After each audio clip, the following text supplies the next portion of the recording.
Well, we have some news today. Welcome back to the DailyFlip podcast. I'm your host, Alex, and well, we're not going to do any of the normal stuff. We're not going to ask your opinion at this point. We're just going to jump straight into it because we got two reportings coming out of Alternate and Daily Wire, and of course, the Post itself that actually broke the news. Marjorie Taylor Greene, the defender of MAGA principles, the one who is willing to defy her party, the one who is pushing back against Donald Trump and trying to bring up issues that she sees as more important than the word and the issue set that the Washington community seems to care about, and the White House specifically. She's out. She is not going to seek re-election. She is actually going to give up her seat, essentially. She will be out as of January 5th, as per reporting from the Daily Wire, which is fascinating that she wouldn't see out her entire term, but that's how it seems to be. Quote, Greene will officially step down on January 5th. She was the first she was first elected during the 2020 election, was one of the most vocal opponents of then President Joe Biden and supporters of Trump. In recent weeks, Greene grew critical of the president and congressional leadership on numerous issues, including the Epstein files and how to best handle Obamacare, including during the government shutdown. That came from Daily Wire. And then from Alternate, they go into a little bit more of a breakdown of her opinion here. Quote, Greene also wrote in her announcement that she only disagreed with Trump on H-1B visas for foreign workers, deregulation of artificial intelligence, his call for a 50-year mortgage, which Greene called scams, all involvement in foreign wars, and releasing the Jeffrey Epstein files. The Georgia Congresswoman appeared to reference Trump when writing, loyalty should be two ways. And there was a lot of towing of the line as well. She was still trying to back up her support for President Trump. Quote, the Georgia Republican mostly towed the line between criticizing House Speaker Mike Johnson and GOP leaders while praising Trump and maintaining her commitment to far-right causes. But there was a little bit of a difference there. Quote, her retirement announcement contains elements of bitterness directed at the president, who called her a ranting lunatic in a Truth Social post last week.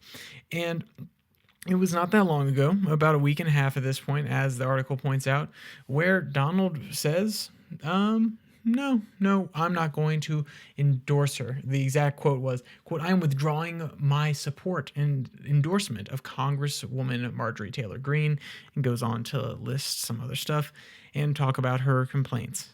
Why is this important, Alex? Why do we care?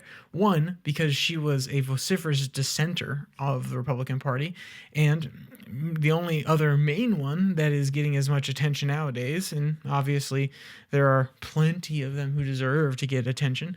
Comer is one on a lighter degree, but he still seems to toe the party line, except in a few cases, especially bringing up some of the Jeffrey Epstein stuff. But Thomas Massie is another one. And since Marjorie had her quote-unquote endorsement from Donald Trump taken away and was likely going to face primary challenges that would leave the district hurt and divided, begs the question, is someone like Thomas Massie going to do the exact same thing? Thomas Massie has been at this game a little bit longer than she has and has fought against the party consensus for longer than she has. There's no doubt about that. But it does leave the floor open to that possibility. Now, the broader implications beyond the political, beyond Thomas Massie saying that he, or at least the speculation that Thomas Massie may now not seek re-election, it speaks to a party that does not have breadth, room, or love for anyone who defies or disagrees with Donald Trump. And that's not to say that you have to agree with him on everything. He allows for a little bit of play in the ideas. But if you call him out in public, that is what is not acceptable. Even if you say you love some of his ideas, even if you love him as a person, as Marjorie pointed out, it's a tricky line that she's trying to walk there. And obviously, since he pulled the endorsement, she failed to walk it. And since she doesn't see a political future with the party, she is stepping down. That is frustrating because, not because I agree with her politics. I'm sure there's some things we could agree on, just like everybody across the everywhere across the aisle. I'm sure there's something we could find to agree on.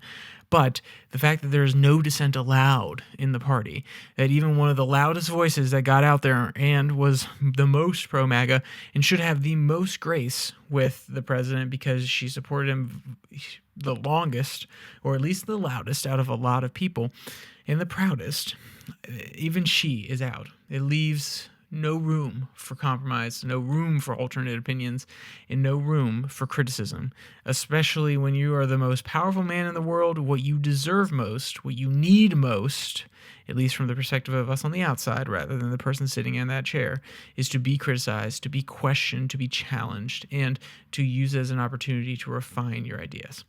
So it's a big day. It's a sad day because of that change specifically. But maybe someone will come from that district and absolutely have a even more hardline position. Maybe it'll be a Democrat, which won't necessarily change much because Trump will be able to write him off. But hopefully, there is a change in the populace. There is a change in the House members. There's a change in the senators.